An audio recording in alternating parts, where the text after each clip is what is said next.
नमस्कार नमस्कार बच्चों। कैसा चल रहा है आप लोग का पढ़ाई? अभी तो 3D एनिमेशन जो डाल रहे हैं वो तो आप देख ही ले रहे होंगे लोग। अब सोचिए उसको बंद करके बुक्स वाला समरी चलते रहेगा, डेली एक एक वीडियो अपलोड होगा, उसको आराम से देखिएगा लो। अब क्वेश्चन प्रैक्टिस भी शुरू किया जाए, बहुत कम टाइम बचा है, ठीक है।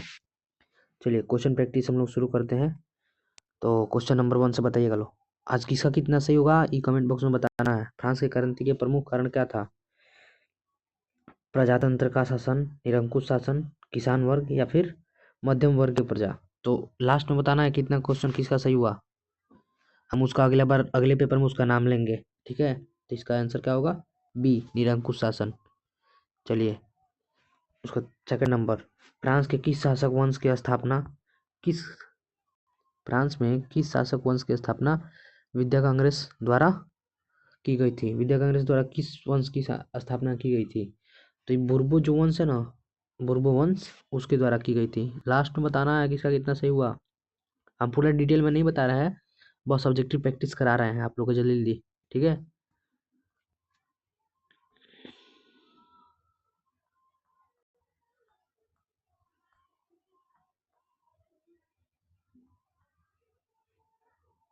चलिए चलिए चलिए।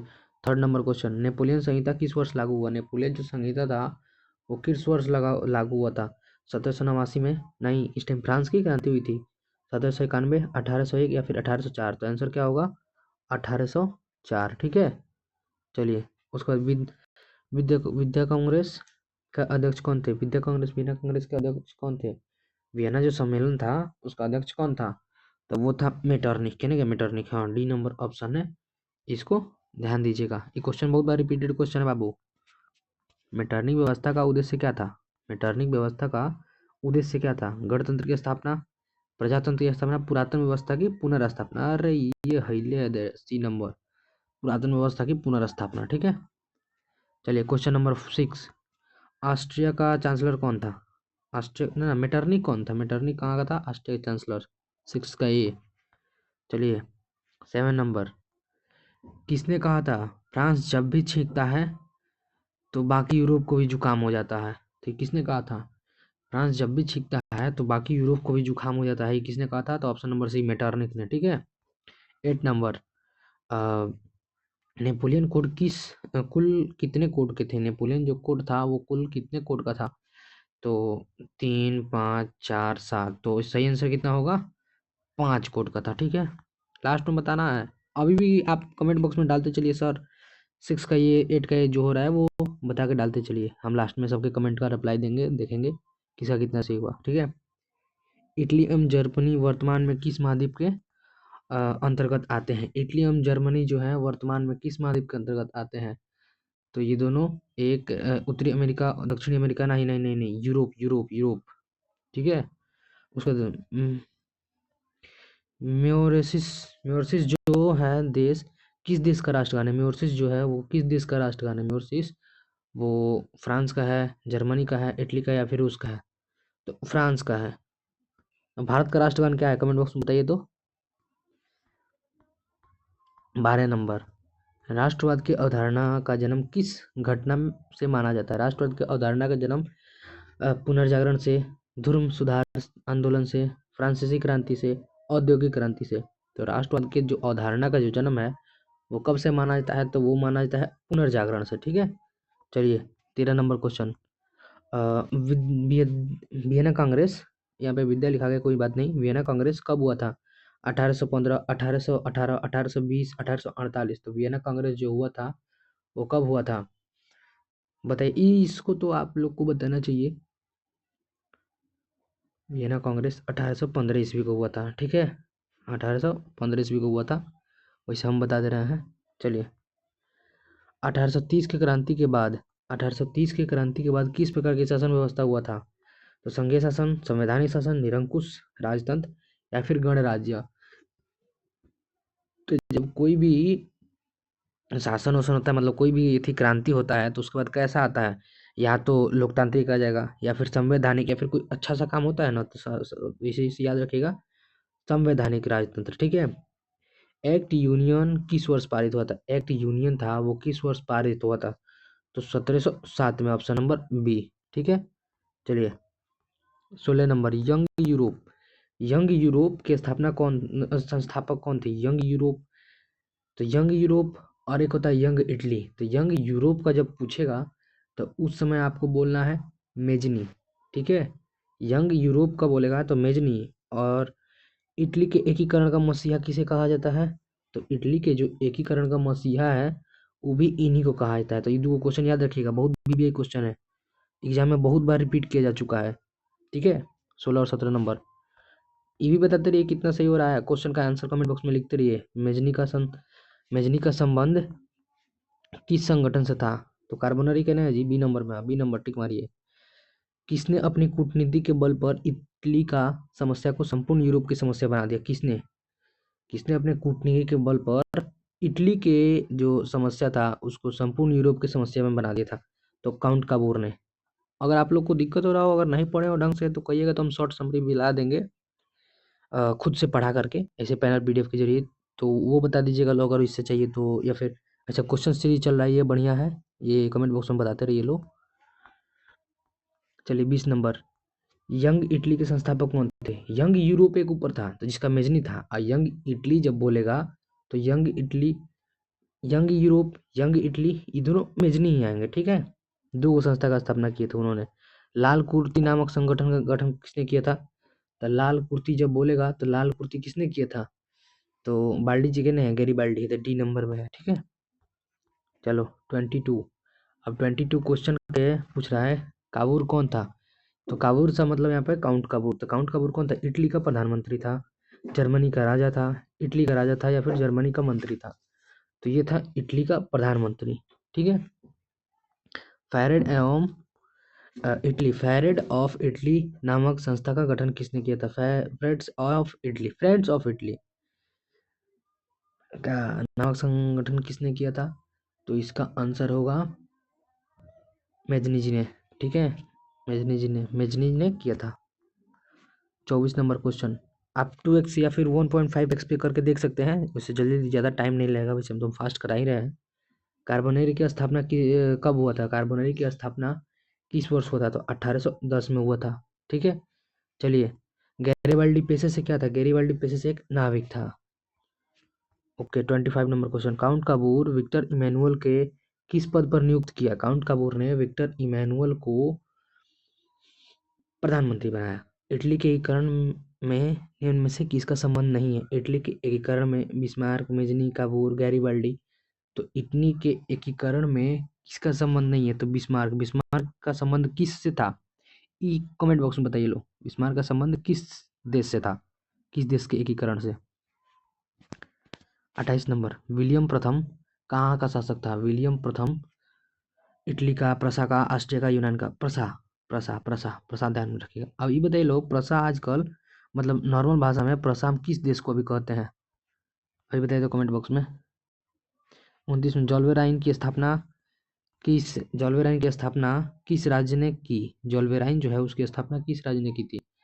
तो जॉल्वेराइन की स्थापना किस राज्य ने की थी? तो प्रसा ने, ऑस्ट्रिया ने, सार्डिनिया ने, नेपल्स ने। तो इसका आंसर हो गया प्रसा ने, ठीक है। 30 नंबर। सेडान के युद्ध किसके बीच हुआ था?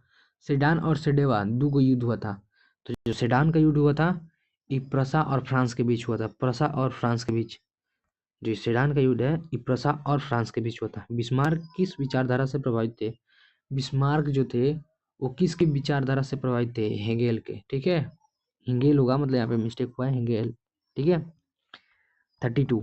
जर्मनी एवं इटली के एकीकरण के विरुद्ध निम्न में से कौन था? जर्मनी और इटली के एकीकरण के विरुद्ध कौन सा था? तो ऑस्ट्रिया जी थे। नेपोलियन ने में किस संघ की स्थापना की है? तो नेपोलियन ने जर्मनी में राइन राज्य संघ, राइन राज्य संघ कहाँ है जी? अच्छा राइन संघ, ठीक है, वो भी सही है। सी नंबर, राइन संघ, राइन संघ की स्थापना किया था। किस, एक सेकंड, किस युद्ध के बाद जर्मनी का एकीकरण हुआ? क्रीमिया का युद्ध, सेडेवा का युद्ध, प्रसा एवं डेनमार्क का युद्ध, और सेडान का युद्ध। तो किस युद्ध के बाद हुआ था? तो सेडान जो है, सेडान का युद्ध, यहाँ पे डी नंबर, ठीक है, इसके बाद हुआ था। जर्मेनिया, रुक जाओ, जर्मनिया, जर्मनिया क्या थी? जर्मनिया क्या थी? जर्मनिया क्या थी? तो जर्मनी राष्ट्र की प्रतीक थी। जर्मनिया क्या थी? जर्मनी राष्ट्र का प्रतीक थी। ठीक है। उसके बाद देखिए 36 नंबर, जर्मनी के एकीकरण कब पूरा हुआ? जर्मनी का जो एकीकरण है वो कब पूरा हुआ था? तो 1871 में। ठीक है। अब जॉल्वेराइन एक ऐसी संस्था थी। तो जॉल्वेराइन जो एक संस्था थी वह कैसी संस्था थी? व्यापारियों की संस्था थी। ठीक है। 38, सेडेवा का युद्ध किसके पराजय हुई? सेडेवा के युद्ध में किसका पराजय हुई? दो युद्ध था, एक सेडेवा का और एक सेडान का। अब ये आप कमेंट बॉक्स में बताइए, सेडेवा के युद्ध में जीता कौन था? ऊपर अभी हम जस्ट ऑब्जेक्टिव में कराए हैं। ठीक है। तो सेडेवा में पराजय किसकी हुई? तो ऑस्ट्रिया को हुई। ओके। बिस्मार्क क्या था? बिस्मार्क एक कूटनीतिज्ञ था, एक प्रसिद्ध मतलब सकुशल कूटनीतिज्ञ। हिंगेल कौन था? हिंगेल हिंगेल कौन था? तो हिंगेल कौन था? 40 नंबर क्वेश्चन जो है इसमें पूछ रहा है हिंगेल कौन था? तो जर्मन चांसलर था, या फिर राजनीतिज्ञ था, या फिर दार्शनिक था, या फिर इनमें से कोई नहीं था। तो वो क्या था? दार्शनिक था। ठीक है। दार्शनिक था। C number. चलिए 41 नंबर, सन 1870 में ऑस्ट्रिया और प्रसा के बीच युद्ध कहाँ हुआ? 1870 में जो युद्ध हुआ था वो कहाँ हुआ था? मतलब ऑस्ट्रिया और प्रसा के बीच हुआ था, लेकिन हुआ कहाँ था? कुछ नहीं पूछ रहा है। तो इसका आंसर क्या होगा? सेडान होगा, सेडेवा होगा, सार्डिनिया होगा, या फिर फ्रैंकफर्ट। फ्रैंकफर्ट की संधि कब हुई थी? कमेंट बॉक्स में बताइए तो जरा। सेडान में। ए, तो इसका आंसर क्या होगा? सेडान। ठीक है। चलिए 42 नंबर, किस किस संधि के द्वारा जर्मनी का एकीकरण पूरा हुआ था? किस संधि के द्वारा? तो यही फ्रैंकफर्ट की संधि। ऊपर पढ़े लो, फ्रैंकफर्ट पूछे थे कब हुआ था। तो किसके साथ हुआ था? फ्रैंकफर्ट की संधि कब हुआ था? और इसके द्वारा किस देश को एकीकरण करने का मतलब संधि हुआ? तो फ्रैंकफर्ट की संधि द्वारा जर्मनी का एकीकरण हो पाया। चलिए 43 नंबर क्वेश्चन, हॉलस्टीन एंड वेल्सविंग का संबंध किस देश के एकीकरण से है? हॉलस्टीन एंड वेल्सविंग का संबंध किस देश के एकीकरण से है? तो ये है हमारे जर्मनी के नहीं जी, जर्मनी जर्मनी जर्मनी। 43 44, जर्मन राइन राज्य का निर्माण किसने किया था? तो जर्मन राइन राज्य का निर्माण किसने किया था? लुई 16वां, नेपोलियन बोनापार्ट, नेपोलियन तृतीय, फिर बिस्मार्क। है दो, तीनों का तो नाम सुना नहीं है, दो का बचा कौन सा? Napoleon Bonaparte. ठीक है। 45 नंबर, रक्त और लौह की नीति का अवलंबन किसने किया था? तो रक्त और लौह की नीति का अवलंबन बिस्मार्क जी की ने जी है। हाँ, बिस्मार्क। 45 46, फ्रैंकफर्ट की संधि कब हुई? जो फ्रैंकफर्ट की जो संधि हुई थी ये कब हुई थी? इधर आओ। फ्रैंकफर्ट की जो संधि है ये कब हुई थी? तो 1871 में हुई थी। सेडान का युद्ध कब हुआ था? सेडान का युद्ध में जीता कौन था? अभी ऊपर क्वेश्चन पढ़ाए थे। तो सेडान का युद्ध हुआ कब था? 47 नंबर क्वेश्चन का आंसर बताइए। तो बी नंबर इसका जो दिया है 1870 उसमें हुआ था। ठीक है। चलिए 48 नंबर, जर्मनी के एकीकरण का प्रमुख वास्तुकार कौन थे? जर्मनी का जो एकीकरण था इसके प्रमुख वास्तुकार मेजनी, गैरीबाल्डी, लेनिन या बिस्मार्क? तो जर्मनी के एकीकरण में सबसे बड़ा हाथ बिस्मार्क का था। 1871 की संधि, 1871 में कौन सी संधि हुई थी? तो 1871 में फ्रैंकफर्ट की संधि, पेरिस की संधि, विद्या की संधि, या फिर इनमें से कोई नहीं? तो फ्रैंकफर्ट की संधि कहने जी है। फ्रैंकफर्ट की संधि 1871 में हुई थी। इसके द्वारा किस देश को एकीकरण करने का मिला? तो वो था जर्मनी। ठीक है। जर्मनी का एकीकरण हुआ इस संधि के द्वारा। ठीक है। चलो अब लास्ट क्वेश्चन है, जर्मनी के एकीकरण के लिए कौन उत्तरदायी था? तभी ऊपर पढ़े हम लोग, जर्मनी के एकीकरण के लिए सबसे बड़का हाथ किसका था? तो बाबू बिस्मार्क का था। समझे? अब चलो यहीं से हमारा क्वेश्चन हुआ सारे खत्म। अब जो आप लोग को जो डाउट है वो आप क्वेश्चन नीचे लिख के पूछ सकते हैं। और रहा बात और कुछ, तो आप लोग व्हाट्सएप चैनल का दिए हैं लिंक, और अपना व्हाट्सएप नंबर भी देते हैं। इस पर आप लोग कोई डाउट हो तो पूछ लीजिएगा लो, या फिर पीडीएफ वूडीएफ चाहिए तो इस पर आप एसएमएस कर सकते हैं लो, 7004964016 एकदम फ्री। नो पैसा, कोई पैसा नहीं लगेगा, एकदम फ्री में PDF वूडीएफ सब कुछ मिलेगा। ठीक है, चलिए कल मिलते हैं फिर इसी टाइम। आराम से पढ़ते रहिए लोग, और प्रैक्टिस करना है। ये जो वीडियो बताए हैं सबको 1.5x 1.2x 1.2.5x पर देख लीजिए लो। टाइम ज़्यादा बर्बाद मत कीजिए लो। चलिए लो, मिलते हैं कल, बाय।